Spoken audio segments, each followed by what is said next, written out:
Assalamualaikum warahmatullahi wabarakatuh. Alhamdulillah. Allahumma ma asbaha bina min ni'matin aw bi ahadin min khalqika faminka wahdaka la syarika lak falakal hamdu wa lakas syukr. Ya Allah, tidak ada satupun nikmat yang ada pada diri kami atau ada pada makhluk-makhluk ciptaanmu, melainkan nikmat itu adalah karunia dan pemberianmu. Maka engkaulah yang berhak mendapatkan pujian dan syukur. Allahumma salli wa sallim ala sayyidina Muhammadin wa ala alihi wa ashabihi ajma'in.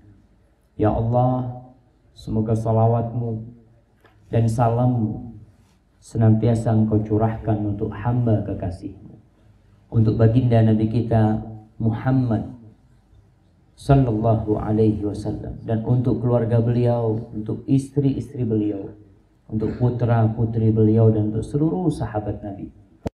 Semoga Allah meridai kita bersama mereka. Amma ba'd. Hibati fillah.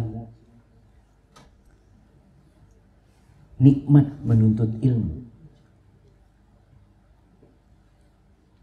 itu tidak akan dirasakan kecuali orang yang tahu sama harganya ilmu. Antum bisa bayangin kalau ada tas yang mahal. Tas ibu-ibu ini paling mahal merek apa? Hah? Louis Vuitton. Nah, kalau dikasihkan ke, biasanya ada ibu-ibu yang jualan sayur, kasihkan. Kira-kira diisi apa sama dia? Nggak tahu lah, duit yang jelek-jelek dia masukkan ke sana. Mungkin apa dia dapat ikan pindang yang bagus, masya Allah, ini mau dimakan, dimasukin ke sana sama dia. Kenapa? Karena dia tidak tahu dengan harga. Begitu pula menuntut ilmu. Allah itu ketika menceritakan kebanyakan manusia,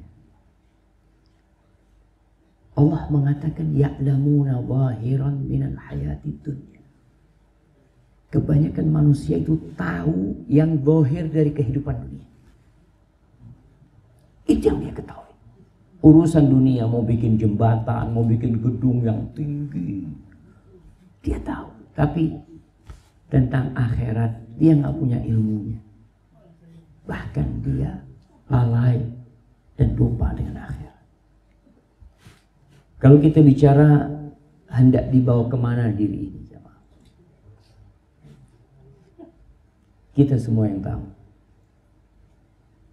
Semua yang ada di tempat ini ana rasa telah merajut mimpi untuk masa depan. Dia telah membuat peta perjalanan hidup.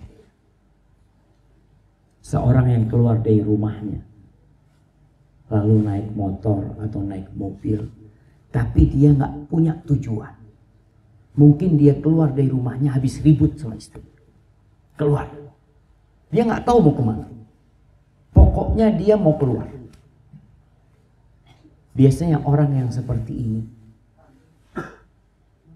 gampang tabrakan, atau bikin orang yang di belakang dia bingung. Ini orang mau kemana katanya. Tahu-tahu berhenti sebentar, nanti ngebut lagi. Kadangkala sennya ke kanan, belok kiri. Karena dia memang sedang nggak ngeh dia mau kemana. Itu dalam kehidupan dunia kita bisa melihat orang ini membahayakan banyak orang selain dirinya sendiri. Kemudian kalau ada orang yang tahu dengan tujuannya, dia keluar rumah jelas tujuannya, tapi dia itu nggak tahu jalan. Podoai. Kebingungan dalam perjalanan. Jamaah, Al-Imam Ibnul Qayyim rahimahullah ta'ala menyebutkan bahwa kesempurnaan manusia itu ada di dua hal. Yang pertama, himmatun turaqi, semangat, kesungguhan yang membuat dia bisa naik terus ke tempat yang tinggi. Ada semangat untuk beramal. Yang kedua adalah ilmun yubassiruhu wa ilmu yang dengannya dia faham. Anak mau kemana? Oh, jalannya lewat sini. Ada pandangan yang jelas. Kita nih berada di muka bumi ini. Kenapa? Kita tidak pernah mengajukan proposal untuk hidup di muka bumi ini. Anak yakin. Kita dilahirkan tanpa keinginan kita. Tapi ada yang menginginkan kita untuk berada di muka bumi. Maka ketahuilah segala fasilitas yang kita lihat. Rumah. Kalau kita lihat di Jember banyak perumahan-perumahan. Ada gedung-gedung yang tinggi. Ada pabrik, ada tempat usaha. Sebenarnya Allah ciptakan itu buat apa sih? Apakah agar kita bersenang-senang menikmati dunia ini? Itu yang banyak dilihat oleh manusia. Urip iku perak sepisan. Nikmatono. Ada yang berpandangan seperti itu.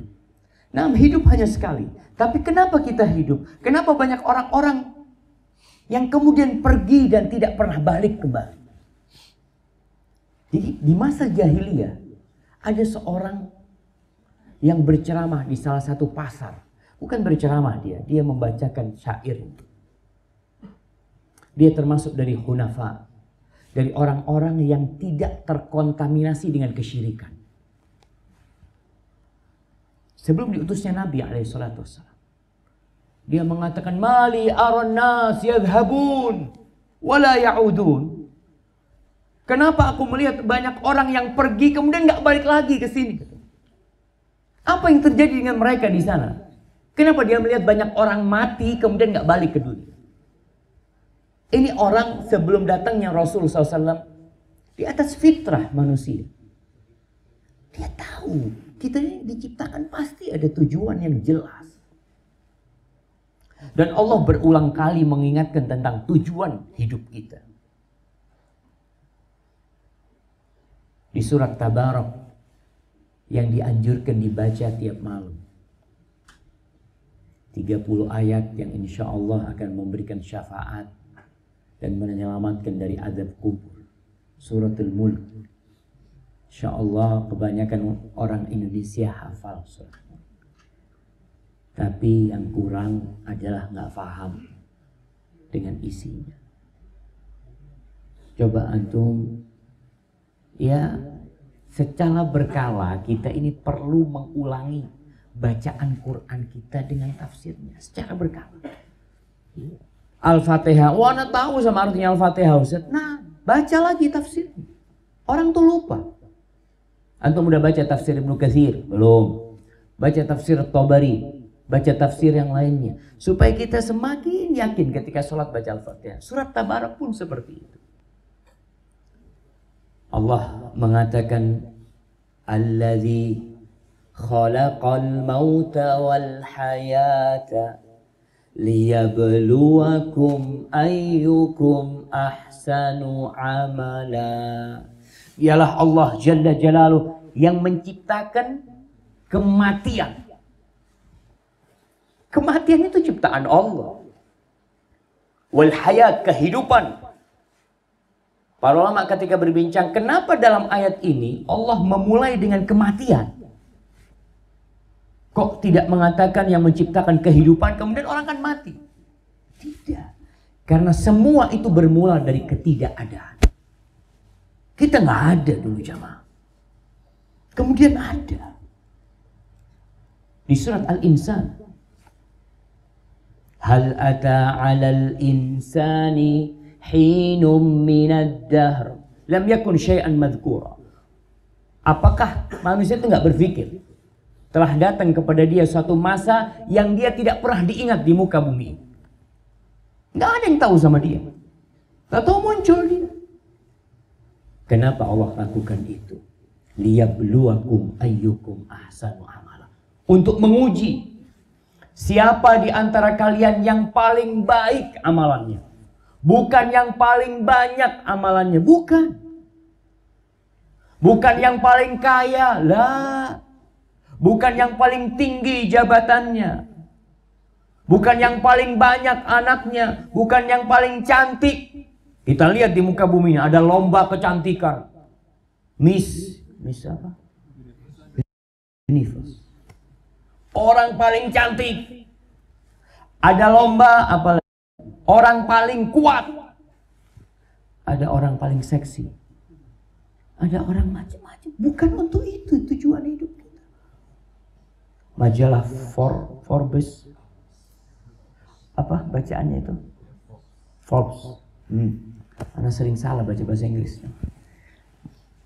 Orang terkaya di dunia. Antum nomor berapa? Antum nomor berapa? Kita nggak ada, Ustaz. Walah ada orang tahu kekayaan anak yang jelas kalau mati masih tinggalkan utang. Tujuan kita bukan itu.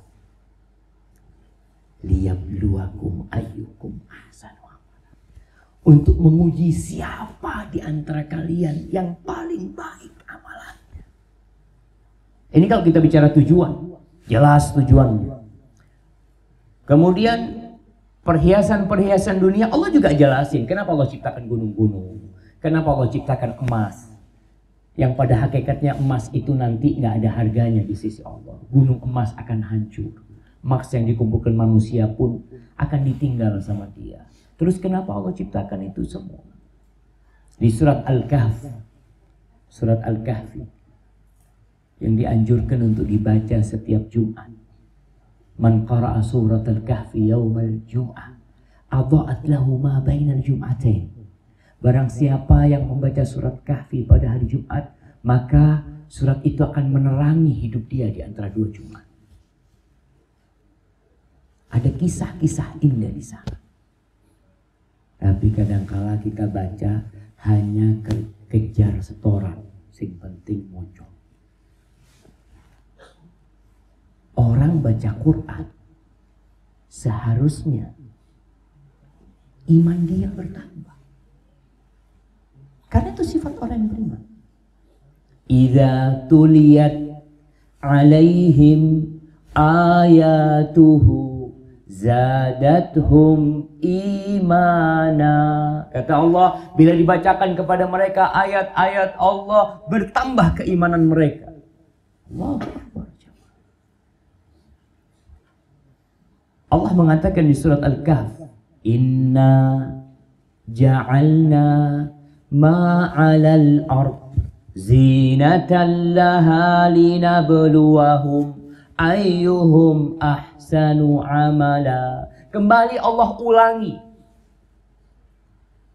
Jadi Quran ini disebut Sab'al Mathani. Itu Al-Fatihah.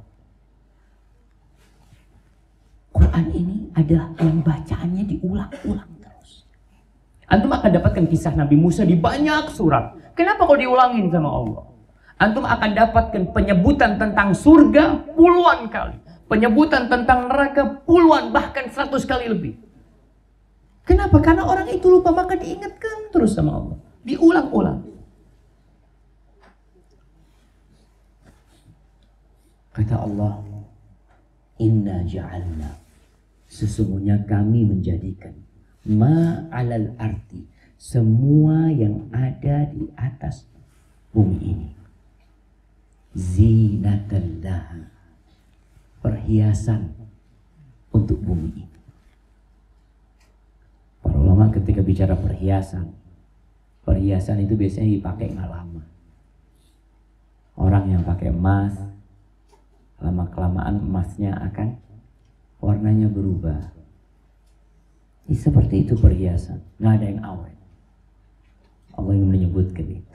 Terus tujuannya apa? Kalau akhirnya perhiasan itu akan ditinggalkan, linabluwahum, untuk menguji mereka lagi.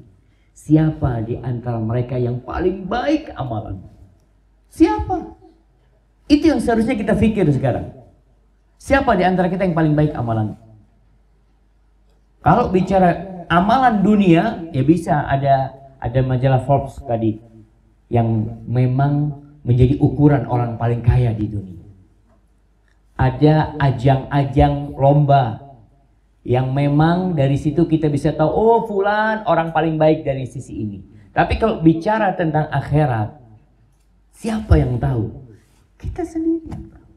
Antum kayak apa sih orang? Wa inna laja'iluna ma 'alaiha sa'idan juruza. Allah katakan, dan kami benar-benar akan menjadikan semua yang ada di muka bumi ini debu yang berterbangan. Debu yang nanti nggak ada harganya, jamaah.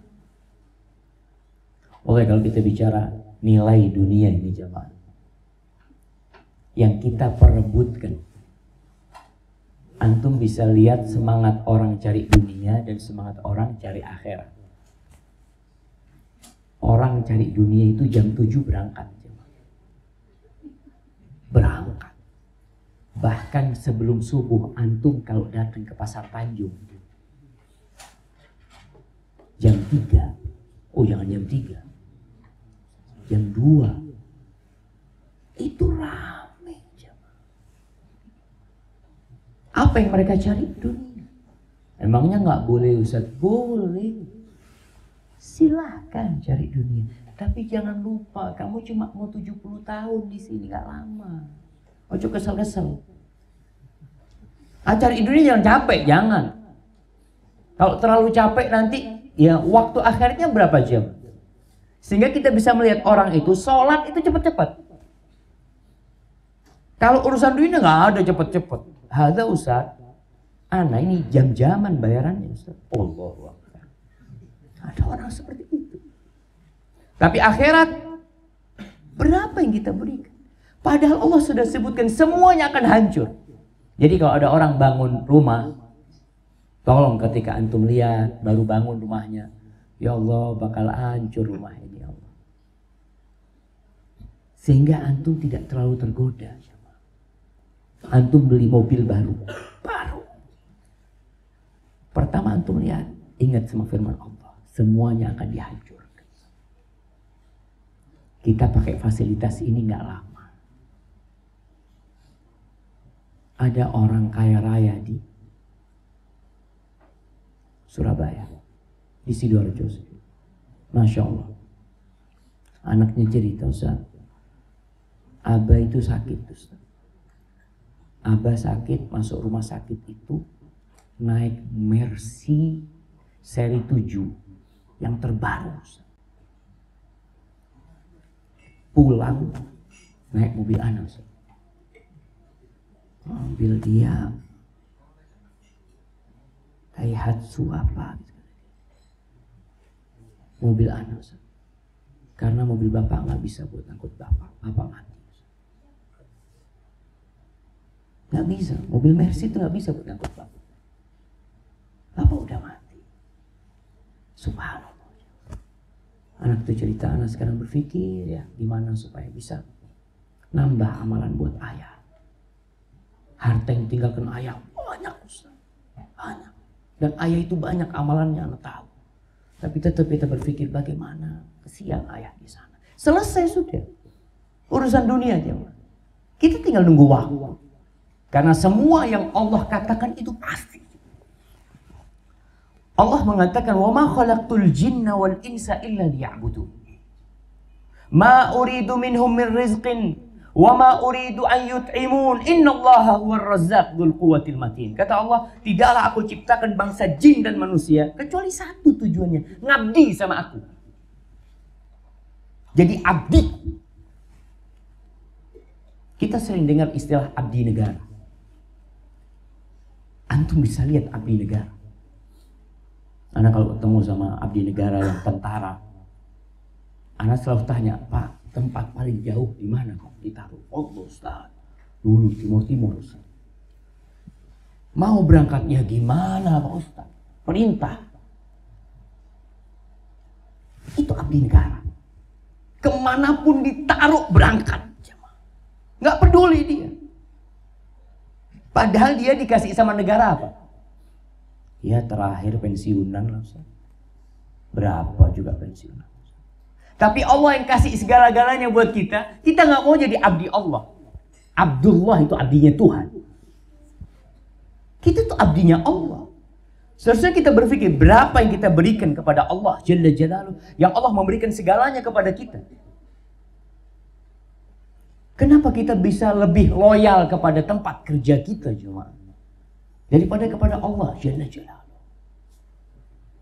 Sehingga masih kita lihat masjid-masjid yang sepi. Padahal letak masjid itu di pemukiman padat penduduk. Anak pernah ke satu masjid asar. Anak masuk waktu asar. Jalan di Arjasa sana. Di ini masuk, bukan di pinggir jalan. Masuk kira-kira 100 meter lah. Kanan kiri semua rumah. Anak sampai kok ndak ono azan. Anak tunggu, banyak orang-orang duduk di depan rumah-rumah mereka. Gimana? Ya sudah anak sholat. Anak abadikan itu di video, lihat iki lo masjid di pemukiman padat penduduk, tidak ada isinya. Kenapa? Semuanya sibuk cari dunia. Allah sudah katakan kalian itu diciptakan untuk mengabdi kepada aku. Ma uridu minhum min rizkin. Aku nggak butuh kalian cari rizki buat aku, ngasih makan aku. Kata Allah enggak. Innallaha huwar razzaq dzul quwwatil matin. Yang kasih rizki sama kalian tuh aku, kata Allah. Allah yang maha memberikan rizki. Yang tiap hari kau minta, Allahumma inni as'aluka ilman nafi'an wa rizqan thayyiban. Kau minta rizki. Dan jamaah, kenikmatan dunia ini dengan satu penyakit hilang semuanya. Hilang semuanya. Penyakit yang ringan lah, antum sakit gigi. Wis, ndak ono enak, geluser. Baru Allah cabut satu kenikmatan. Di tubuh kita ini banyak kenikmatan. Ada 360 sendi, ada berapa sel. Allah cabut satu nikmat, ginjalnya tidak berfungsi. Cuci darah seminggu 2 kali. Supaya kau sadar. Ini dunia bukan tempat bersenang-senang. Allahu Akbar. Tapi kita lupa jemaah. Memang Allah sebutkan dunia ini. Nah, ibu-ibu dengar suara anak. Dengar apa enggak? Kecil. Kecil jemaah. Oh, mic-nya cuma di sini Bu Ami. Situ ada. Kayaknya enggak hidup. Coba dicek.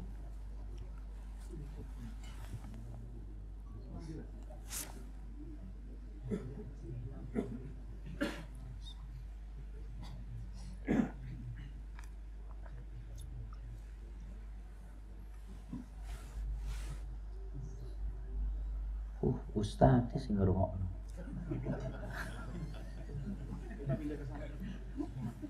Ini ya, oke siap. Siap, jadi biar dekat ke ibu-ibu, bapak juga dengar.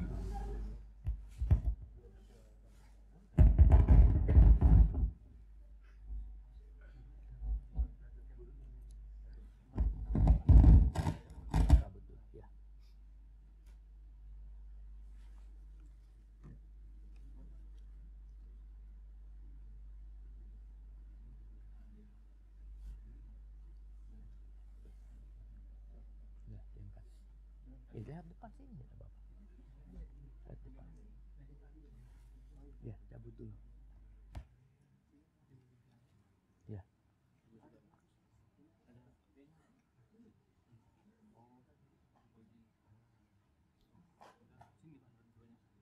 Ya, lihat depan sini ya. Ya, ya. Yo. Itu lepas juga jemaah. Nih. Ini enggak pas ini.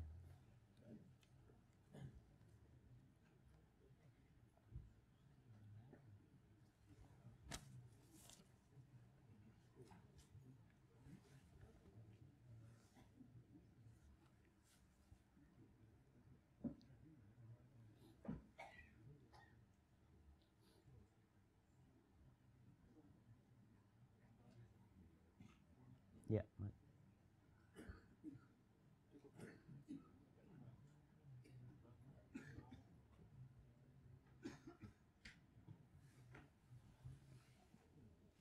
ini. Bisa masuk. Ya. Ini yang satunya. Yang sebelah sana.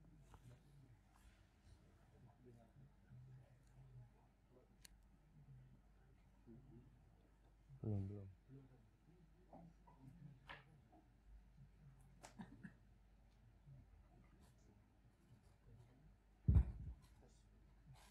Itu mic-nya belum.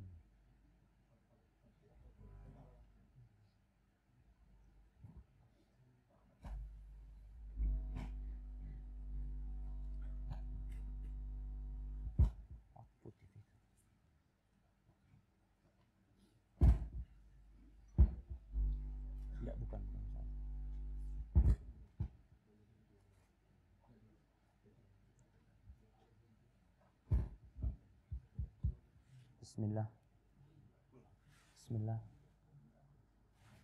Bismillah. Nah, kok pelan? Enggak. Nah, suaranya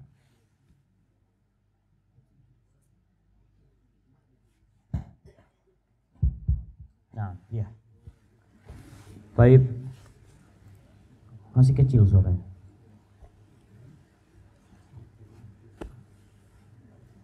Bismillah.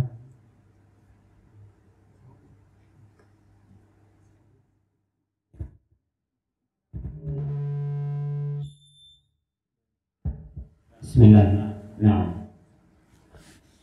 Tes 1, 2, 3. Bapak-bapak dengar? Alhamdulillah. Ibu-ibu dengar? Oh, sekarang dengar ibu. Kasihan ibu. Ya, tadi kita sampaikan bahwasanya satu penyakit Allah berikan kepada kita, kenikmatan itu jadi hilang. Tapi itulah manusia. Sudah tahu. Anak kemarin ke rumah sakit hari Kamis. Ada satu orang dari Sulawesi.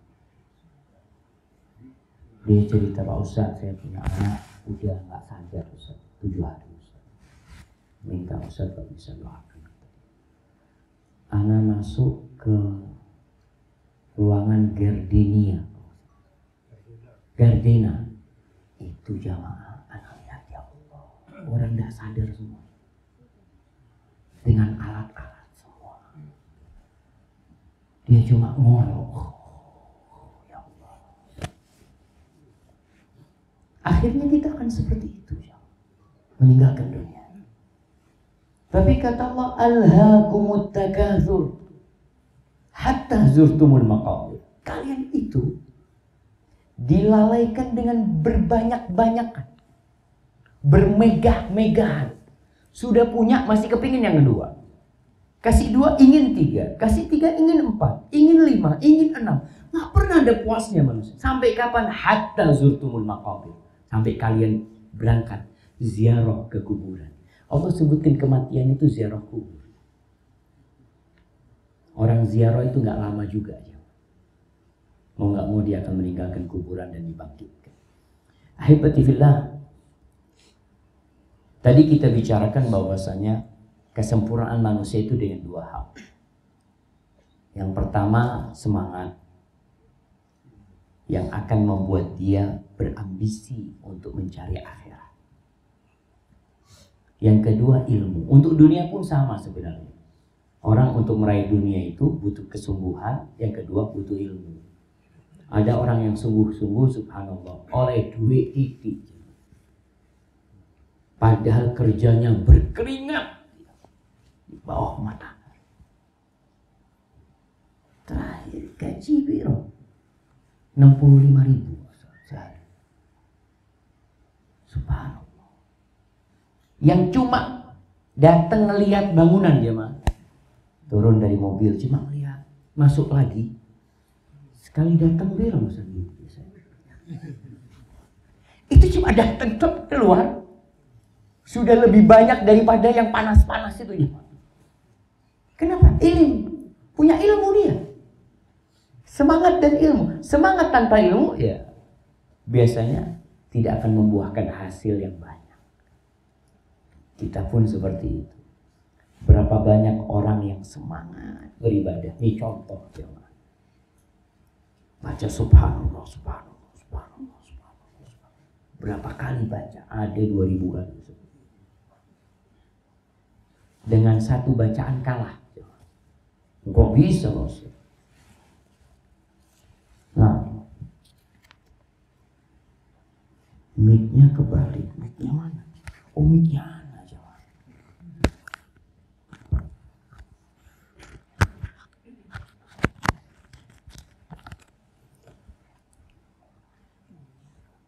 Sampai mana kita coba? Nah, ada orang amalannya 1000 tapi kalah sama yang satu. Apa penyebabnya? Ilmu lagi. Rasulullah SAW pada suatu pagi, beliau keluar dari rumahnya untuk sholat subuh. Istrinya udah sholat, Juwairiyah. Dia sholat duduk berzikir. Nabi SAW pulang waktu duha. Dilihat istrinya tetap. Ma zilti alal halati farakti alaiha. Engkau tetap seperti ini mulai tadi aku jalan. Iya Nabi SAW berzikir. Lalu Nabi SAW mengatakan, laqad qultu ba'daki arba' kalimatin salasa mirara. Aku telah mengatakan 4 kata setelah engkau pergi tadi. 3 kali. Yang kalau ditimbang dengan yang kau baca dari tadi pagi sampai sekarang, itu lebih berat yang aku baca tadi. Apa bacaan itu? Subhanallah wa bihamdihi adada khalqihi wa ridha nafsihi wa zinata arshihi wa midada kalimati. Ada 5 kata cuma. Subhanallah wa bihamdihi adada khalqihi wa ridha nafsihi wa zinata arshihi wa midada kalimati. Aku baca nih 3 kali lebih baik daripada yang kau baca dari tadi. Apa yang menyebabkan? Ilmu lagi. Makanya kita kok nggak berilmu aja, makanya nggak beramal, capek. Hasilnya sedikit. Kita lihat perjalanan manusia, karena kita berpikir mau dibawa kemana diri kita. Kita lihat Nabi Adam alaihissalam. Allah berfirman di surat Thaha ayat 115 dan selanjutnya. Allah mengatakan walaqad ahidna ila adama min qabl fanasi walam najid lahu azma. Kata Allah, kami telah membuat suatu perjanjian sama Adam, kontrak sama Adam sebelum ini bapak kita Adam.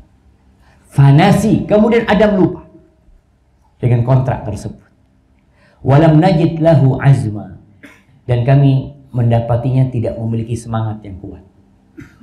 Ilmu ada Adam, bahkan malaikat disuruh sujud sama Allah untuk Adam alaihissalam. Tapi kelemahannya di mana? Azma, lupa sama nggak punya ambisi yang kuat, kemauan yang kuat. Kita insya Allah semua berilmu. Kalau dikatakan antum tahu nggak? Antum diciptakan untuk beribadah. Ya tahu lah Ustaz. Itu anak SD udah tahu Ustaz. Nah, semuanya tahu. Terus kenapa anak kelihatan antum kok kayaknya jauh dari ibadah? Ya itu Ustaz, belum dapat hidayah Ustaz. Semangat belum ada. Nabi Adam lupa. Maka Rasul SAW ketika mencari Nabi Adam lupa, maka anak keturunannya semua lupa. Ikut bapak. Kemudian Allah mengatakan wa idh qulna lil malaikati isjudu li Adam fasajadu illa iblis aba. Ketika kami katakan kepada para malaikat, kalian semua sujud buat Adam. Semuanya sujud malaikat kecuali iblis. Iblis nggak mau sujud. Faqulna ya Adam. Ketika iblis nggak mau sujud, maka kami berkata kepada Adam, wahai Adam, inna hadha aduwwun laka wa li zawji. Adam, ketahuilah nih, iblis ini musuh buat kamu dan buat istri. Fala yukhrijannakuma minal jannati fatashqa. Jangan sampai dia sukses mengeluarkan kalian berdua dari surga, lalu hidup kalian akan melarat. Allah sebutkan. Udah dikasih peringatan, dikasih penjelasan. Allah itu maha baik, jemaah. Allah tidak akan mengadab suatu kaum sampai Allah kirim utusannya yang memberikan penjelasan. Kalau ada orang anak nggak pernah dengar tentang panggilan Allah, ya nanti pada hari kiamat engkau bisa mengatakan, ya Allah. Bagi orang yang gila, bagi orang yang cacat, yang tidak bisa faham omongan orang, ketika dia tidak melaksanakan syariat Allah, wajar nggak sampai kepada dia. Allah sudah jelaskan kepada Adam, jangan sampai sukses dia mengusir kalian dari surga, melarat hidupmu sudah, sengsara. Innalaka an la taju'a fiha wa la ta'ra. Adam, engkau di dalam surga ini tidak akan pernah merasakan lapar.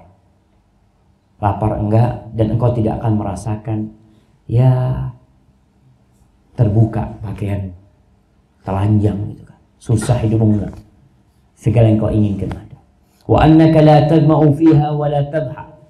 Engkau tidak akan pernah merasakan haus, kehausan tidak, kepanasan juga tidak.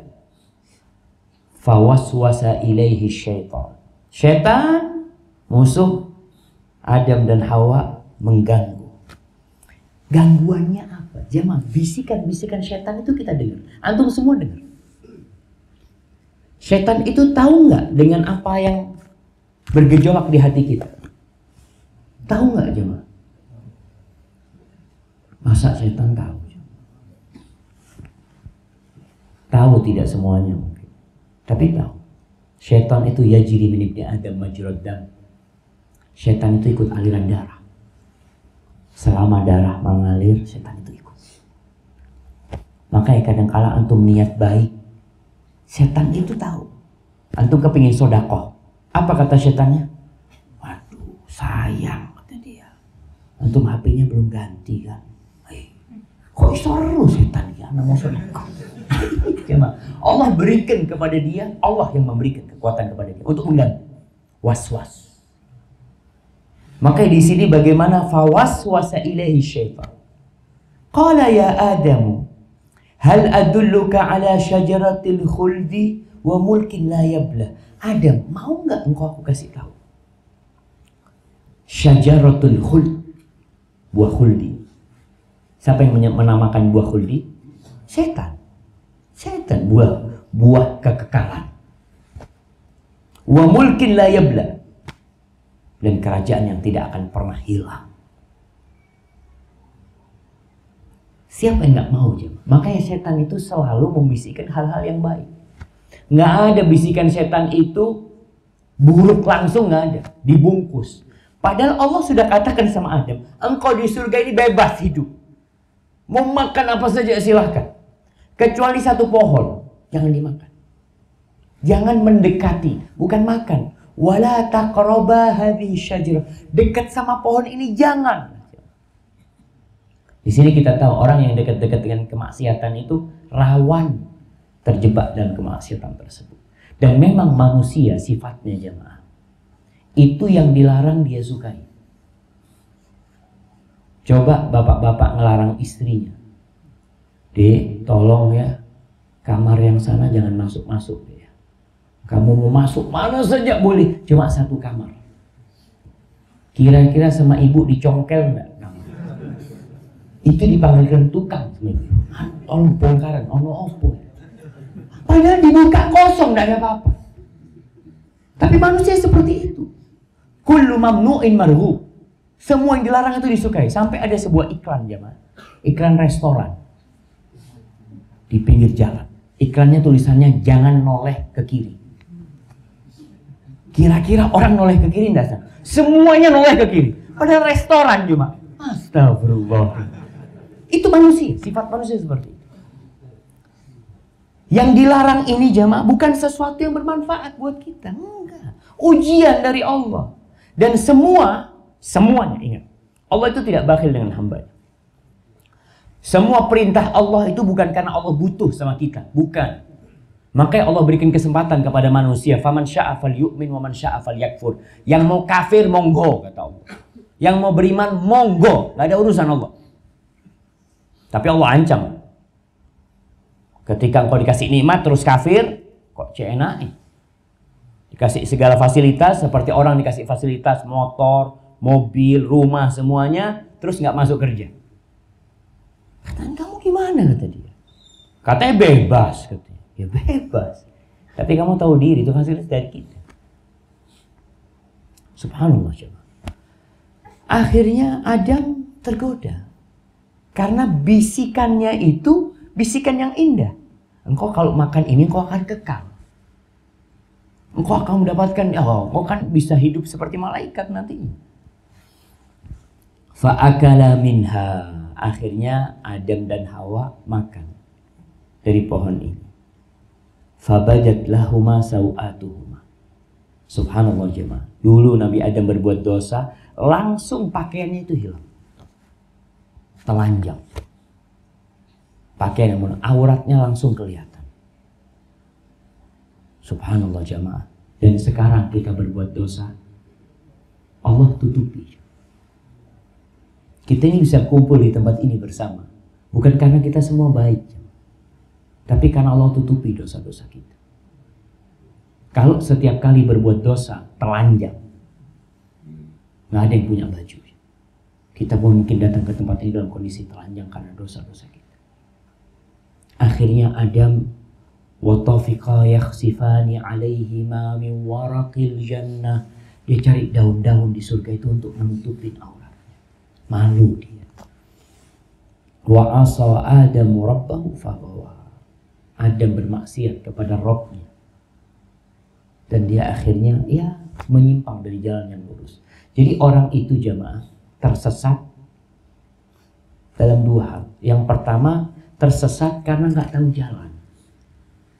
Banyak orang, anak nggak paham hukumnya Ustaz. Ada orang, masya Allah, habis asar duduk lalu sholat sunnah terus. Dikasih tahu, Mas, nggak boleh sholat, Mas. Loh, masih nggak boleh sholat? Saya kan mau mendekatkan diri kepada Allah. Iya Mas, tapi dilarang sama Nabi. Oh, ada larangan. Ya sudah. Nabi melarang sholat habis asar. Habis subuh sholat sunnah terus. Ibadah salah tapi. Ada orang tersesat karena nggak punya ilmu. Ada orang tersesat punya ilmu. Maka Allah sebut Adam ini faghawa. Disebut ghawin. Orang tahu ini loh. Kamu mau kemana? Saya mau ke Banyuwangi. Itu jalan Banyuwangi. Tapi malah jalan ke Surabaya. Ini disebut apa bahasanya jemaah? Bahasa Indonesianya bukan bandel jemaah. Apa itu? Sudah tahu tidak boleh dan dia tahu gitu. Mokso. Ya mokso aja. Tapi kita lihat Nabi Adam melakukan kesalahan. Nah, thumma ijtabahu rabbuhu fataba alaihi wahada.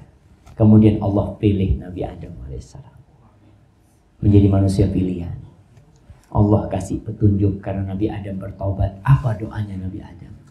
Rabbana zalamna anfusana wa illam taghfir lana wa tarhamna lanakunanna minal khasirin. Kita banyak-banyak baca doa itu. Kita banyak menzalimi diri kita. Zalamna anfusana. Nggak pernah Allah menzalimi hambanya, tidak ada. Jangan sampai pernah ada perasaan di diri kita yang mengatakan, kenapa sih anakku dapat musibah ini? Sampai ada perasaan kayaknya Allah nggak adil. Na'udzubillah min dzalik. Hati-hati kalau ada perasaan seperti itu di diri kita. Suudzon sama Allah.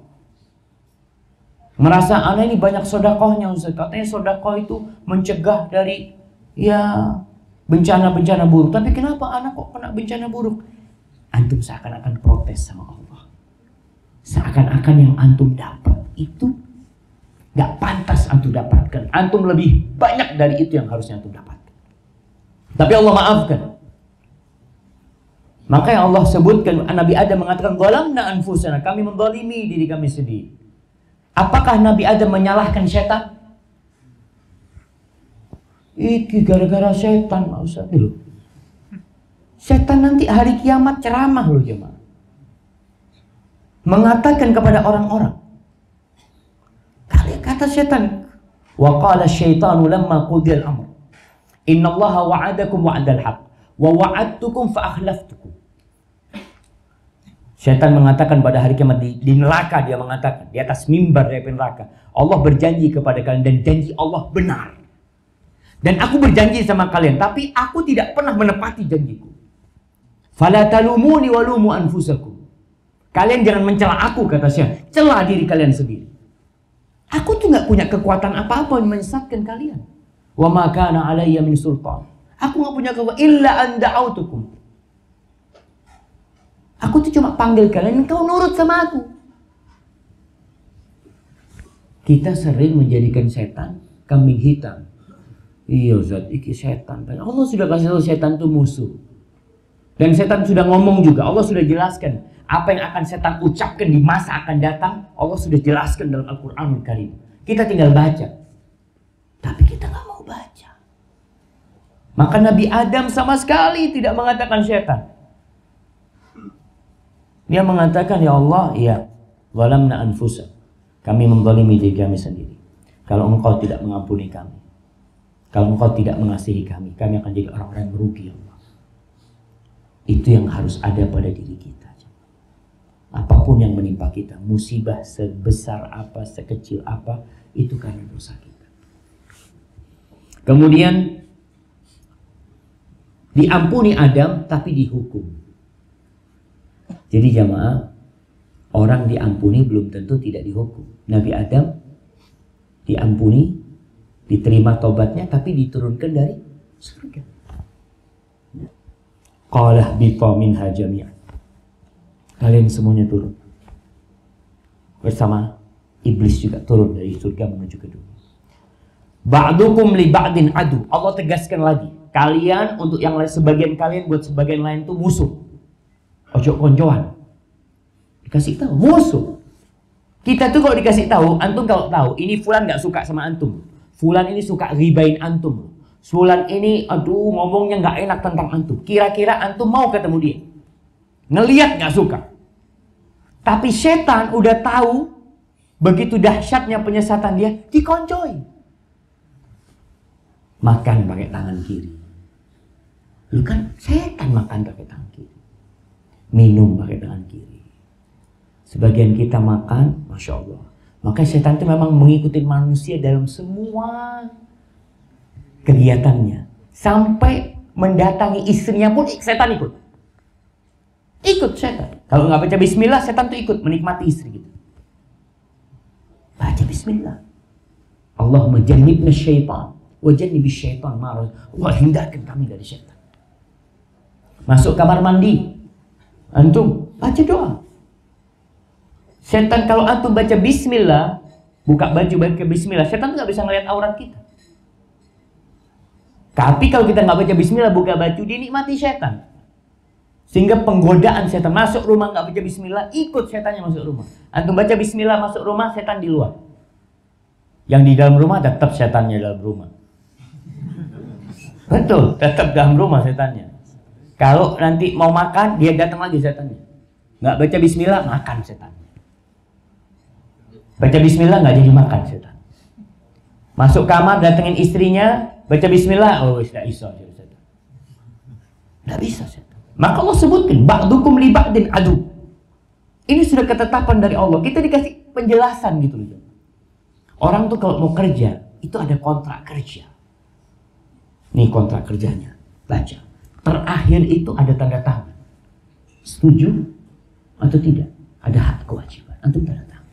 Dan Allah sudah turunkan Al-Quranul Karim. Penjelasan semua tentang kontrak itu. Lalu Allah katakan, fa imma ya'tiyannakum minni huda faman ittaba'a hudaya fala yadhillu wa la yashqa. Allah sebutkan, nih, apabila datang kepada kalian petunjuk dari aku. Petunjuk dari aku. Allah akan turunkan petunjuk. Allah kirim utusan-utusannya. Allah turunkan kitab-kitabnya. Allah turunkan Taurat, Zabur, Injil, Al-Quranul Karim. Allah turunkan. Famanittaba'a hudaya. Barang siapa yang mengikuti petunjukku, fala yadhillu wa la yashqa. Yang ikut petunjukku maka dia tidak akan tersesat, yang pertama. Tahu kita ini mau balik ke surga. Ada mau balik ke surga, sudah Allah turunkan petunjuk. Yang mengikuti petunjukku fala yadhillu, dia tidak akan tersesat. Wala yashqa, dan tidak akan sengsara. Jamaah, di surat Thaha ini, di awal surat Thaha, Allah mengatakan, ma anzalna alaikal qur'ana litashqa. Kami ini menurunkan Al-Quran kepadamu bukan untuk menyusahkan hidupmu, enggak. Illa tadhkiratan liman yakhsha, melainkan hanya peringatan buat orang yang takut. Pertanyaannya, petunjuk sudah Allah turunkan, kita baca nggak petunjuknya? Antum baca nggak petunjuk Allah? Masya Allah, kalau dulu jamaah, mungkin orang masih bisa beralasan mengatakan, Ustadz susah mencari Quran terjemahan, Ustadz nggak punya duit, Ustadz. Sekarang nggak ada alasan itu. Di HP kita semua ada, gratis aplikasinya. Makanya kalau ada orang punya HP, dia download aplikasi WhatsApp, aplikasi yang lainnya, tapi nggak download aplikasi Al-Quranul Karim, ya sengsara dia. Sengsara. Akhir pekan antum lihat, anak punya HP ini, biasanya ada laporan pemakaian baterai. Pemakaian baterai dilaporkan. WhatsApp 57%, YouTube 38%, apalagi berita sekian persen, Quran 0,01%. Enggak Ustaz, anak baca Qurannya pakai mushaf, nggak pakai HP. Antum pakai mushaf itu berapa lama? Waktu kita lebih banyak di luar.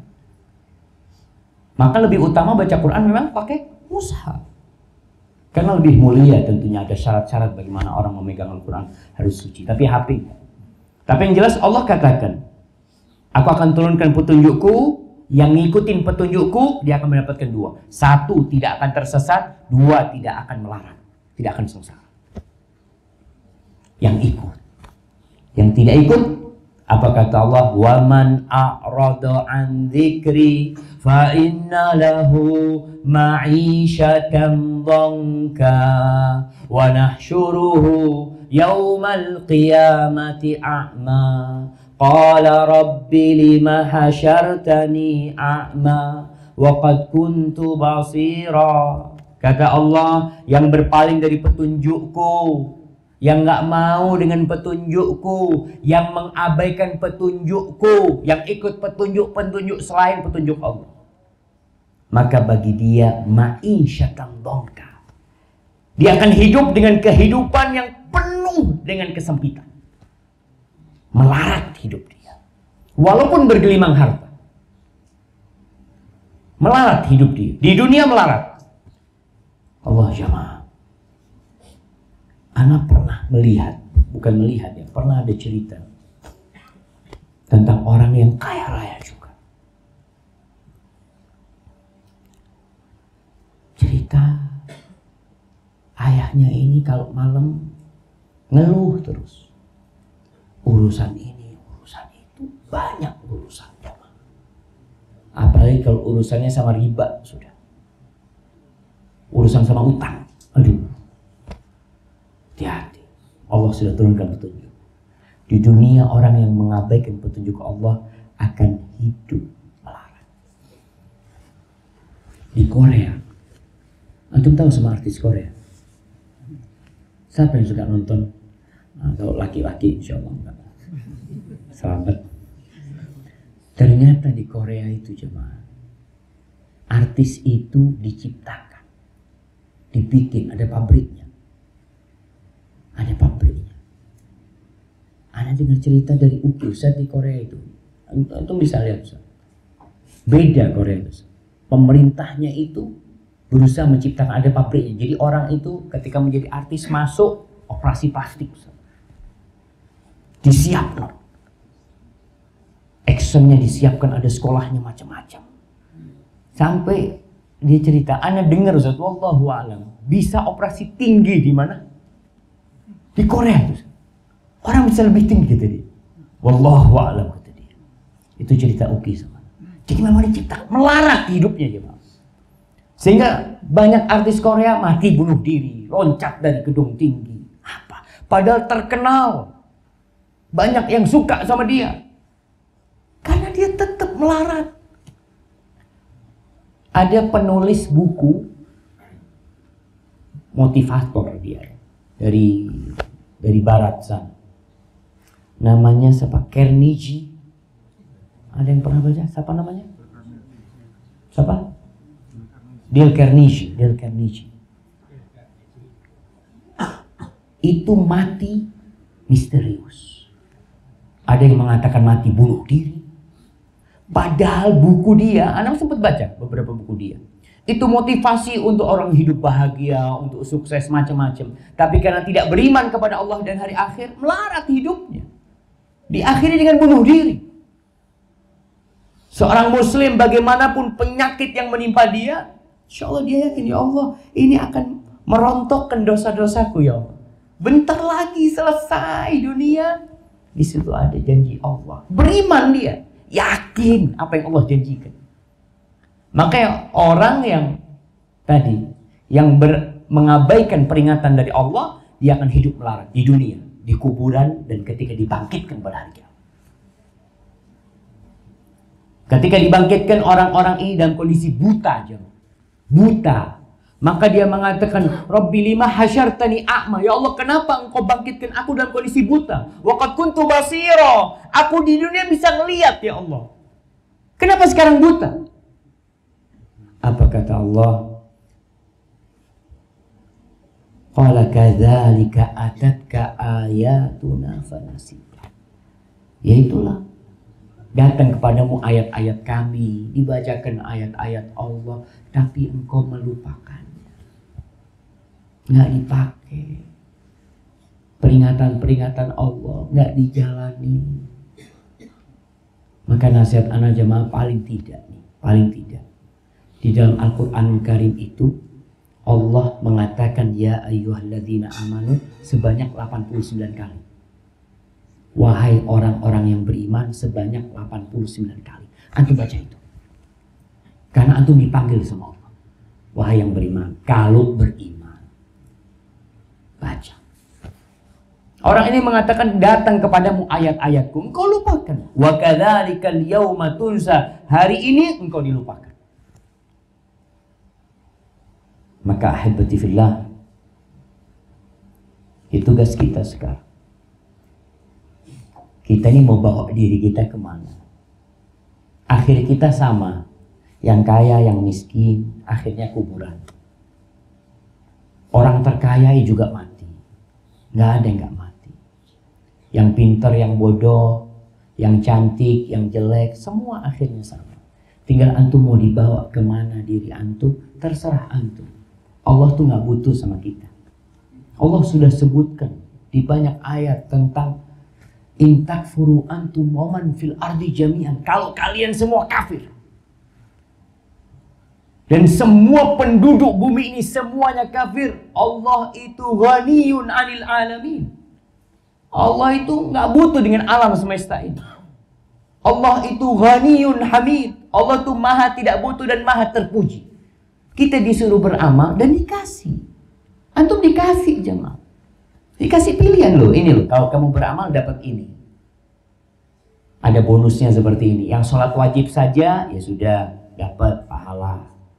Sholat wajib plus sunnah, ya beda lah pahalanya. Masa yang lembur sama gajinya sama yang gak lembur? Sahih jemaah. Dalam kehidupan dunia kita lihat ada orang yang lembur. Tapi kenapa kalau untuk akhirat kita nggak pernah mau lembur? Untuk dunia lembur. Alhamdulillah wa alhamdulillah jemaah. Rasa itu yang bisa Anda sampaikan pada kesempatan kali ini karena sudah jam 6 jemaah. Kita mungkin masuk ke sesi tanya jawab. Kalau ada pertanyaan silahkan. Ibu-ibu kalau ada pertanyaan langsung silahkan. Nah, assalamualaikum Ustaz. Pertanyaannya, apa yang terjadi jika Nabi Adam dan Hawa tidak memakan buah khuldi? Apa akan tetap di surga hingga kiamat? Jazakumullah khairan. Jamaah, antum ini menanyakan sesuatu yang seharusnya tidak perlu ditanyakan karena sudah terjadi. Allah janji kalau Nabi Adam tidak berbuat dosa akan tetap berada di surga. Tetap. Wah gitu saja. Sayang kalau gitu saja. Itu pernah dikatakan oleh Nabi Musa AS. Nabi Musa itu kelak berjumpa dengan Nabi Adam. Lalu dia datang kepada Nabi Adam AS. Ya Adam, anta abuna, kamu bapak kami, kamu yang mengeluarkan kami dari surga. Seperti itu Nabi Adam. Nabi Musa mengatakan. Lalu Nabi Adam mengatakan, Musa, kenapa engkau mencela aku untuk sesuatu yang sudah Allah takdirkan? Ya sudah, ketentuannya seperti itu dan aku sudah bertobat juga. Makanya di sini orang nggak boleh berhujah dengan takdir dalam urusan kemaksiatan. Contohnya gini, antum berzina, ya Ustaz sudah takdir Ustaz. Iya, tapi antum dihukum. Antum dihukum. Loh kok bisa? Iya, karena Allah ada aturan. Engkau berzina atas keinginan dirimu sendiri. Maka seperti itu. Jadi kaitan dengan Nabi Adam alaihissalam, ya itulah takdir Allah Subhanahu wa taala yang akhirnya kita harus hidup di dunia dan kelak akan kembali ke surga. Sebagian ulama mengatakan kalau Nabi Adam dengan satu dosa dikeluarkan dari surga, kira-kira kita dengan 10 dosa bisa balik ke surga? Bisa? Nggak bisa. Kecuali diampuni Allah. Jadi yang ada pada hari kiamat itu kan, maka dikatakan nggak ada satu orang pun yang masuk surga dengan amalannya. Nggak cukup amalan antum masuk surga, nggak cukup. Terus masuk surga dengan apa? Dengan rahmat Allah Subhanahu wa taala. Allah kesian, dosanya diampuni, amalnya ditambahin. Akhirnya masuk surga. Assalamualaikum. Waalaikumsalam warahmatullahi wabarakatuh. Apa tanda-tanda tobat yang diterima Allah? Jazakallahu khairan. Subhanallah jamaah. Berkaitan dengan tanda-tanda tobat diterima, sebenarnya tidak berbeda dengan tanda-tanda sholat kita diterima. Ketika seorang muslim melaksanakan sholat, syaratnya dipenuhi, rukunnya dia kerjakan, khusyuk, insya Allah diterima. Tobat pun seperti itu. Ketika seorang bertobat, syarat-syarat tobat dia penuhi semua. Yang pertama apa? Menyesali, meninggalkan. Karena anak kadang-kala berpikir seharusnya orang menyesal itu meninggalkan, tapi ternyata enggak aja. Ada orang main judi itu nyesal kalah dia aja. Aduh, kalah meneng, astagfirullah. Sebik ngocok pun sama. Nauzubillah. Engkau menyesali, meninggalkan. Kemudian berazam untuk tidak ulangi. Ini yang harus ada pada diri kita. Dan jangan pernah bangga dengan dosa. Karena ada orang-orang tua yang menceritakan masa muda dia yang penuh dengan dosa. Jangan. Sudah selesai, Allah tutupi, nggak perlu engkau ceritakan. Kemudian tobatnya masih dalam waktu yang diperbolehkan. Tobat waktu diperbolehkan itu selama nyawa belum di kerongkongan. ya Allah, nyawa sebelum di kerongkongan ini. Kemarin ada pihak Rumah Sakit Subandi dari yang bagian keagamaan cerita, Ustaz, 80% kira-kira Ustaz kita lihat yang di Subandi ini Ustaz, kalau sakit nggak sholat. Kita itu keliling terus ngasih tahu tolong. Alasannya susah ya. Kita mau sholat gimana? Bajunya mungkin najis, macam-macam. Padahal bisa jadi dia keluar rumah sakit mati. Gimana kalau mati meninggalkan sholat? Tadi tobat selama hayat masih digandung padan, ada kesempatan untuk bertobat. Tapi apa tandanya Ustaz? Tanda jazakallah. Tanda tobat, maksudnya kita bisa kelihatan lah. Antum kan kepingin tahu, anak ini kira-kira tobatnya diterima nggak sama Allah? Kita husnudzon sama Allah. Anak kita husnudzon, Allah itu maha menerima tobat. Nama Allah itu apa? At-Tawwab, Al-Ghafur, Al-Ghaffar. Kita tahu itu nama Allah SWT. Tapi kita harus suudzon sama diri kita. Mungkin anak masih belum sempurna tobat anak. Sehingga seorang mukmin itu ketika sudah bertobat, dia tetap harus harap-harap cemas. Harap diterima, cemas nggak diterima. Seperti itu orang akan hidup. Kalau tanda yang bisa kelihatan itu berubah jadi lebih baik. Jadi kalau antum dulu nggak sholat kemudian sholat. Dulu Ustaz, ana terus terang nggak pernah sholat sunnah. Alhamdulillah sekarang bisa sholat sunnah. Mudah-mudahan itu tanda diterima tobat antum. Karena Allah mengatakan hal jazaul ihsan illal ihsan. Nggak ada balasan buat satu kebaikan itu kecuali kebaikan sesudahnya. Kalau antum bisa sholat malam, alhamdulillah insya Allah itu tanda diterima tobat. Kalau antum nggak bisa sholat malam, ada yang bertanya kepada Hasan al-Basri, aku nih kok nggak bisa sholat malam ya, kata dia. Oh, engkau diikat sama dosa-dosamu. Coba engkau banyak istighfar dan bertobat. Assalamualaikum Ustaz. Apakah kedudukan mertua sama dengan orang tua? Termasuk ketaatan kita. Jamaah, mertua tidak akan pernah jadi orang tua. Karena mertua tetap orang tua istri kita atau orang tua suami kita. Itu bicara mertua. Tapi bagaimana kondisi kita dengan mertua kita? Seorang istri, ingat seorang istri karena dia sudah dinikahkan sama bapaknya, sehingga ada peralihan. Neraka dan surganya seorang istri itu siapa? Suaminya. Jadi si istri ini ketika dimiliki oleh suaminya, dia punya tugas bagaimana menaati suaminya, membantu suaminya, berbakti kepada orang tuanya. Ini sebagai seorang wanita. Gimana kalau bapak suami nyuruh-nyuruh, dia selama perintahnya itu tidak bertentangan dengan perintah syariat dan suami suka, maka kau lakukan. Tapi kalau mertua, bapak ibunya seorang istri, bapak ibunya seorang istri, apa kewajiban suami sekarang? Berbakti juga. Tapi tidak seperti orang tua dia. Bagaimana kita tidak berbuat baik kepada mertua kita sedangkan dia ngasih anaknya sama kita? Antum bisa bayangin ya.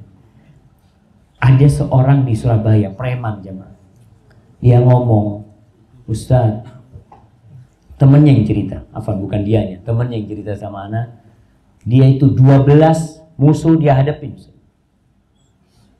Anaknya dilamar oleh seorang lelaki 3 hari murus. 3 hari murus. Takut dia, ya Allah, ya apa anakku hidup sama suaminya nanti. Mungkin dia merasa dia nggak terlalu baik sama istrinya. Sehingga dia takut, gimana kalau istriku nanti, anakku nanti dipukul sama suaminya. Gimana kalau anakku nanti 3 hari murus. Maka kita sebagai seorang suami hendaklah menghargai mertua kita. Karena udah ngasih anaknya. Walaupun tidak harus, ya tadi tidak bisalah kita seperti orang tua kita. Kita datang terus ke sana. Dan sebagai seorang anak perempuan, dia perlu sering-sering minta maaf sama bapak sama ibunya. Maaf ayah, nggak bisa ke sana ayah. Maaf. Kadang-kadang kan ayahnya merasa anaknya durhaka. Nak, kamu gimana sih nak? Kok setelah menikah kok jarang ke rumah? Loh, ya opo kawin mbak. Jadi memang sudah dinikahkan gitu. Itu mungkin yang harus difahami. Hada wallahu a'lam bishawab. Nah, itu kayaknya pertanyaan terakhir. Ada pertanyaan lainnya? Silakan diminum jemaah, dikasih kopi gitu jemaah. Masya Allah.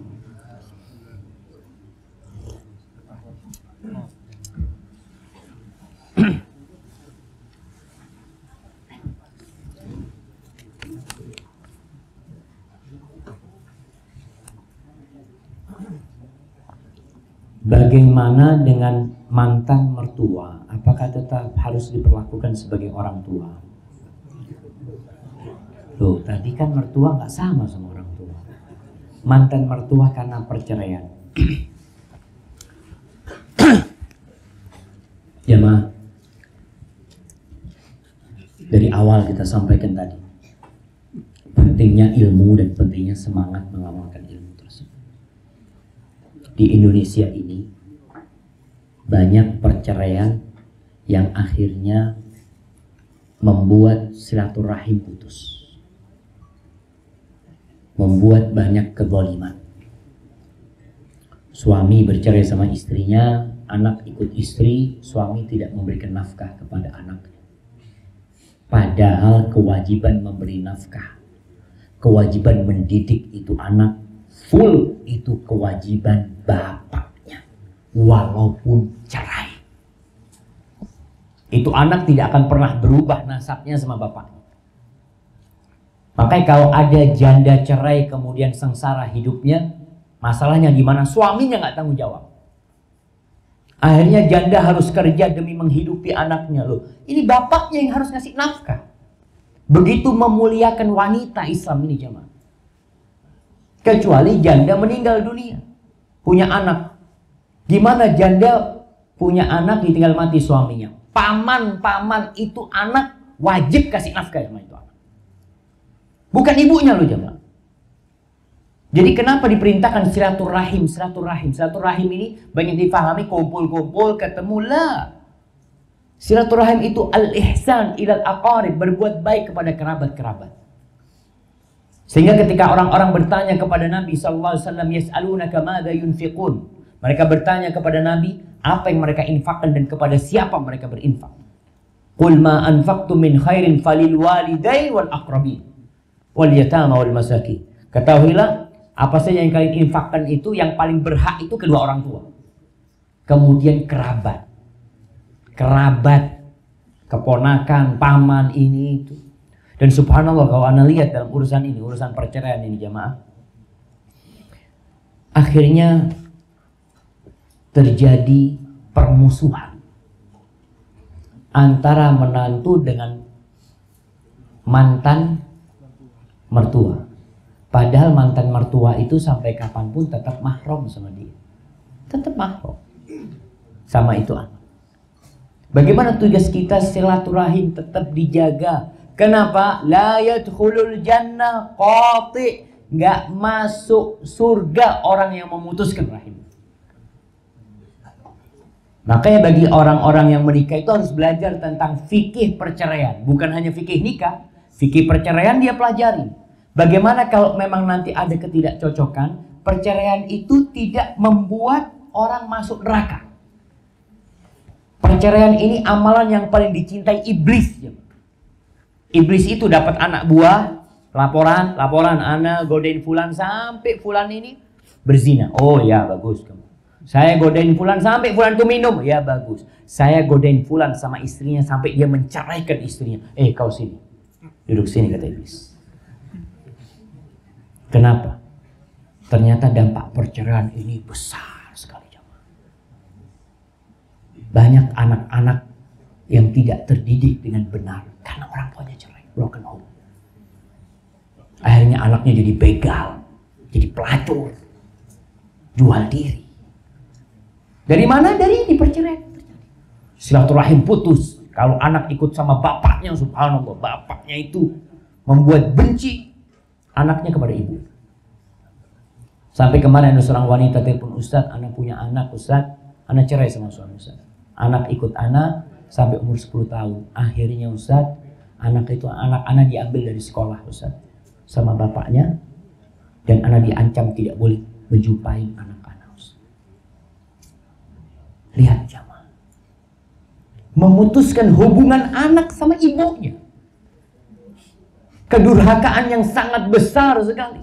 Gak masuk surga orang yang memutuskan rahim. Maka kalaupun harus bercerai, cerai sesuai dengan sunnah. Oh, ada cerai sesuai dengan sunnah Ustaz. Iya cuma Allah turunkan surat At-Talaq, ya ayyuhan nabiyyu idza talaqtumun nisa fatalliquhunna li'iddatihinna wa ahsul 'iddah wattaqullaha rabbakum la tukhrijuhunna min buyutihin wa la yakhrujna illa an ya'tina bifahishatin mubayyinah. Tuh, kalau bercerai sesuai dengan waktu yang ditentukan. Nggak boleh menceraikan wanita ketika sedang datang bulan. Nggak boleh. Nggak boleh menceraikan wanita sedang bersih tapi habis dikumpulin. Nggak boleh. Dosa. Jadi orang nyerai itu mikir ya, Mak. Oh, istriku sedang datang bulan. Nggak boleh. Oh, anak habis ngumpulin istri. Nggak boleh. Pelajar. Kalau menceraikan istri nggak boleh diusir.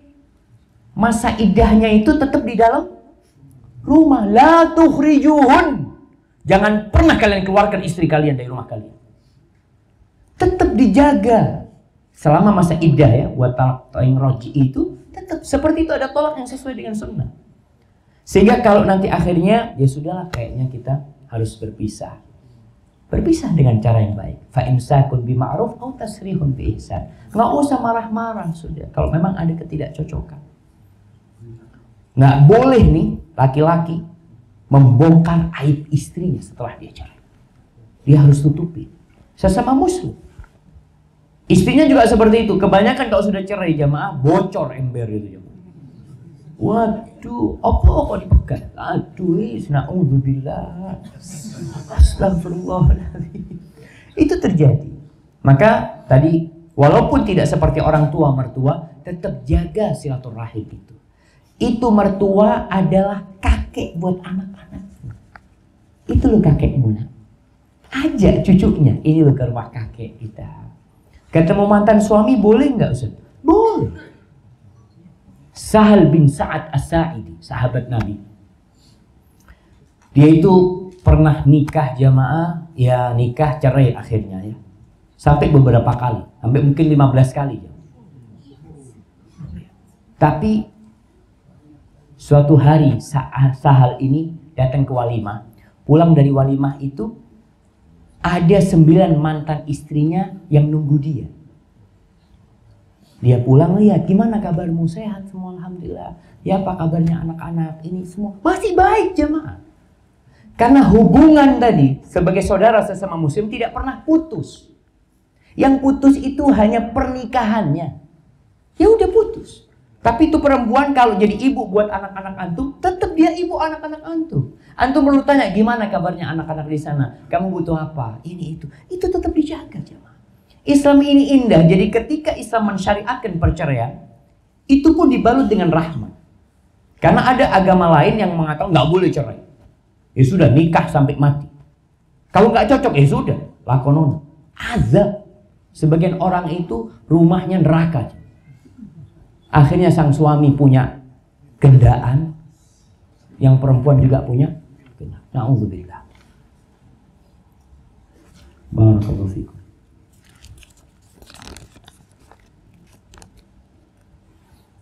Apakah bapak yang tidak memberi nafkah kepada anaknya, di mana pernikahannya sudah bercerai, apakah termasuk memutus hubungan silaturahim yang dosanya tidak akan masuk surga? Bisa jadi. Jadi nih buat bapak-bapak, karena anak di depan anak bapak-bapak, ketika mudah-mudahan nggak ada yang bercerai. Tapi kalau ketemu ada orang bercerai, tolong dikasih nasihat. Kewajiban seorang ayah kepada anaknya yang sudah bercerai pernikahannya, yang anak itu ikut ibunya, itu tidak berubah sama sekali, jamaah. Sama sekali tidak berubah. Kewajiban dia tanggung jawab untuk memberi nafkah, tanggung jawab mendidik anaknya, ngasih tahu anaknya. Dia cari tahu tentang anaknya sholat apa tidak. Jangan bilang enggak Ustaz, sudah kan ikut ibunya. Biar ibunya yang ditanya sama Allah nanti. Antum bapaknya, tugasnya tetap tugas antum. Ya bersama ibunya, ibunya punya tugas juga. Tapi jangan berlepas diri. Jadi kalau ada ayah tidak memberikan nafkah, termasuk memutus rahim dia. Dia yang wajib ngasih makan anaknya. Sebagaimana ketika pernikahannya masih bagus, masih belum bercerai, dia ngasih nafkah. Ketika bercerai tetap. Tinggal nanti bicara masalah pendidikan anak. Ikut ibu apa ikut bapak. Kalau dilihat Ustaz, kayaknya anak mau ambil anak Ustaz. Soalnya ibunya nggak sholat Ustaz. Ya, tanggung jawab antum. Kalau antum membiarkan, antum yang dosa. Ustaz, anak kalau nikah rondo bawa anak Ustaz, kayaknya apa? Oh, aku duda bawa anak susah Ustaz. Biarlah anaknya ikut sama ibunya. Antum anak kasih makan aja. Antum akan ditanya tentang pendidikan itu anak. Tetap jamaah. Jadi hubungan kemanusiaan di dalam agama Allah ini itu ada aturannya. Tapi banyak di antara kita yang nggak pernah baca aturannya dalam Al-Qur'anul Karim. Kayaknya itu menjadi pertanyaan terakhir buat kajian kita pada kesempatan kali ini. Sebagai penutup, sudah terakhir. Oh belum. Si Oma mana lagi? Oh. Nah, Ustadz, apakah dosa istri semuanya akan ditanggung suami? CNAI jemaah. Dan bagaimana dengan anak perempuan dan anak laki-laki? Jadi gini, suami itu bertanggung jawab atas istrinya. Dia pemimpin. Dia akan ditanya sama Allah. Allah mengatakan ar-rijalu qawwamuna 'alan nisa. Rasul SAW mengatakan kullukum ra'in wa kullukum mas'ulun an ra'iyati. Setiap kalian pemimpin dan akan ditanya tentang apa yang dia pimpin. War rajulu ra'in fi baiti. Lelaki itu pemimpin di rumah. Dia akan ditanya tentang yang di bawah pimpinan. Maka di sini ada dosa-dosa istri yang suami nggak tahu. Maka suami tidak bertanggung jawab. Tapi kalau suami tidak mendidik istrinya dengan benar, tidak ngasih tahu hukum-hukum kepada istrinya, maka dia akan ditanya, kenapa kamu nggak kasih tahu istri? Oh, ana nggak ngerti Ustaz. Makanya belajar. Kita di jamaah ngelamar kerja itu belajar tahunan. Kuliah 4 tahun, 6 tahun, terus itu mau lamar kerja, cuma dapat 1 lembar. Anak mau lamar kerja di sini. Ngelamar anaknya orang nggak pakai apa-apa, pakai tampang dan fulus saja. Sama fulus, gimana mau sama anak? Seperti itu. Padahal antum itu tanggung jawab. Makanya perlu belajar. Allah ketika mengatakan ya ayyuhalladzina amanu qu anfusakum wa ahlikum nara, wahai orang-orang yang beriman, jagalah diri kalian dan keluarga kalian dari api neraka. Itu tugas bapak. Tugas suami, jaga istrimu dari api neraka. Ada kewajiban, gimana menjaga istri dari api neraka? Di sini para ulama, Ali bin Abi Thalib mengatakan tentang ayat ini, alimuhum mu'addibuhum, ajarin mereka, dudukkan istrinya. Dik, ini nggak boleh loh kayak gini ya. Aku minta kamu seperti ini, seperti ini, seperti ini. Ajarkan kepada istrinya. Aduh Ustaz, ana nggak punya ilmu agama Ustaz. Bawa istrinya ke pengajian. Bawa, Dik, kamu duduk sini ya. Aku udah iso ngajari, Dik. Ilmuku nggak cukup. Kalau nanti aku ditanya sama Allah, aku sudah bawa engkau ke tempat kajian. Di tempat kajian istrinya main HP dan ngurung. Tapi sang suami ada usaha. Ada usaha dia ngajarin istrinya. Ketika sang suami melihat istrinya melakukan kemungkaran, sholat sampai telat-telat, Dan sang suami membiarkan tanggung jawab karena nggak ngasih tahu. Istrinya ngomongin orang, gibain tonggonya. Sang suami merungokno, tidak menegur istrinya, sama dosanya.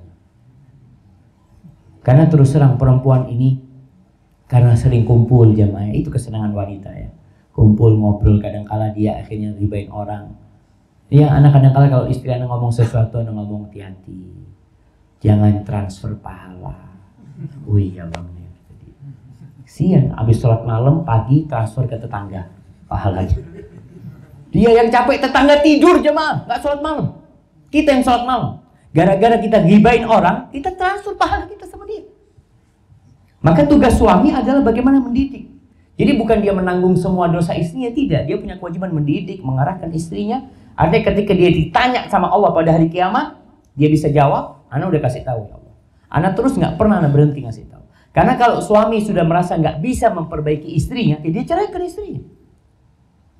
Dia ceraikan. Jangan sampai istrinya nggak sholat, ya dosa, ya apa Ustaz ya. Kesian anak-anak Ustaz. Ada istri jemaah yang nggak bisa diperbaiki karena suami nggak tahu cara memperbaiki istri. Jadi cara memperbaiki istri itu Allah sebutkan dalam Al-Quranul Karim. Di surat An-Nisa Allah sebutkan ada 3 langkah memperbaiki istri. Yang pertama apa? Fa'idhuhunna. Kasih nasihat istrinya. Dudukkan istrinya. Kalau ngasih nasihat istri jangan di depan anak-anak. Jangan. Jangan di pasar teriak-teriak. Di warung ngamuk-ngamuk, jangan. Anak-anak tidur, panggil istrinya, dudukkan. Dek, ada yang ingin aku bicarakan. Aku tuh sayang sama kamu. Demi Allah, sebutkan. Dia sayang. Lalu dikasih tahu. Tapi kalau suami ngasih nasihat istrinya, terus terang, aku tidak seneng di awal. Itu istri denger itu, nggak mau dengan nasihat sudah. Karena suaminya benci. Tapi kalau suaminya mengatakan cinta, di sini istri akan, iya mas, aku akan berusaha memperbaiki diri mas. Kasih nasihat. Kasih nasihat, dilihat ada perubahan enggak. Ternyata tidak ada perubahan. Setelah beberapa waktu, kasih nasihat lagi. Ya mungkin 3 kali gak dengarkan kasih nasihat, pisah ranjang. Iya, itu kata Allah. Wahjuruhunna fil madaji'. Hajar dia, boikot dia di ranjang. Istri pakai baju yang seksi, yang apa, antum pegang Quran, baca Quran. Dekat-dekat, afwan, aku mau baca Quran. Iya, ini supaya istri tahu dia serius. Soalnya kalau sudah dikasih nasihat gak nurut, malam dikumpuli sama suaminya, apa kata istri? Oh butuh awak. Seperti itu jam. Ini Allah yang memberikan arahan kepada kita supaya istri kita jadi benar. Pisah ranjang. Jadi kalau antum puluhan tahun istrinya nggak benar, karena antum kumpulin istri antum. Pisah ranjang. Serius nih. Kalau memang wanita nggak benar ya sudah. Dia kan memang nggak mau nurut. Setelah pisah ranjang berarti dia nggak butuh sama antum juga. Susah sudah memperbaiki yang seperti ini. Wadribuhunna. Allah katakan pukul dia. Ada mukul Ustaz KDRT nanti Ustaz. Pukul tangannya dengan pena. Kalau perempuan yang baik dipukul tangannya, dia akan bujuku kok ini saya kira. Dia akan mikir. Kalau perempuan baik-baik, kalau suaminya nggak pernah mukul. Tapi kalau suami kerjanya mukul, ya caruk jemaah. Ada yang seperti itu. Ada yang memang ribut terus. Tapi ada suami yang sama sekali tidak pernah ribut. Nggak pernah dia ngangkat suara. Ketika dia ngasih nasihat istrinya, istri itu serius dengarkan. Suamiku nggak pernah marah kayak gini. Nggak pernah. Maka tolong ini, aturan dari Allah ini, diikuti, dipelajarin lagi. Supaya rumah tangganya jadi baik. Antum nggak ditanya lagi. Karena tadi Anda sampaikan, orang itu kalau keluar rumah nggak tahu sama tujuan, iso tabrakan. Dan itu terjadi. Begitu pula seorang kepala rumah tangga, kalau dia tidak tahu dengan tujuan hidup dan tidak punya ilmu, kesian sama anak-anaknya dan keluarganya. Nggak jelas hidup mereka akhirnya. Bagaimana dengan anak-anak perempuan dan anak laki-laki? Sama, orang tua bertanggung jawab. Tapi bukan menanggung dosanya, jemaah. Dia akan bertanggung jawab. Kalau ternyata bapaknya nggak pernah ngajarin sholat anaknya, ya sudah, bapaknya akan tanggung jawab. Nanggung tuh dosa anaknya. Karena dia tidak mengajarin sholat kepada anak. Bagaimana jika istri bekerja? Apakah rizki istri adalah rizki suami? Karena kan katanya rumusnya rizki suami itu untuk semua keluarga dan rizki istri untuk istri saja. Rumus dari mana ini, jemaah? Iya. Yang pertama, rizki istri. Kalau bicara rizki istri, bisa jadi di rizki kita itu ada rizki orang lain. Tapi kalau gaji istri, apa yang dimiliki istri itu milik istri. Apa yang dimiliki suami sama, itu milik suami, bukan milik istri. Ini yang harus diluruskan. Karena kalau berpikir itu milik istri, akhirnya suami kalau mau ngasih orang tuanya harus izin istri. Karena hartanya milik bersama. Nggak boleh antum kalau milik bersama. Antum kongsi dagang, antum ngambil ngasih orang, kecuali dengan izin sama partner bisnis antum. Tapi karena ini milik suami, maka suami bebas memberikan. Hanya saja suami punya kewajiban memberikan nafkah. Itu kewajiban suami, bukan yang dimiliki suami punya istri. Oleh karena itu jemaah, ada suami yang subhanallah, semua yang pegang keuangan itu istrinya. Sehingga suami kalau mau ngasih orang tuanya mesti istri tahu. Terkadang hal seperti ini membuat istri cemburu. Iya, antum mau pegangkan sama istri nggak apa-apa gitu, hanya sekedar mengelola. Tapi kalau antum nanti ngasih semuanya sama istri, kemudian antum kalau mau sodako, mau sodako aku. Oh iya, piro? 1 tuh kakean mas, saya ketai. Jadi kita susah gitu akhirnya. Mau sodako mau apa? Mau bantu keluarga kita.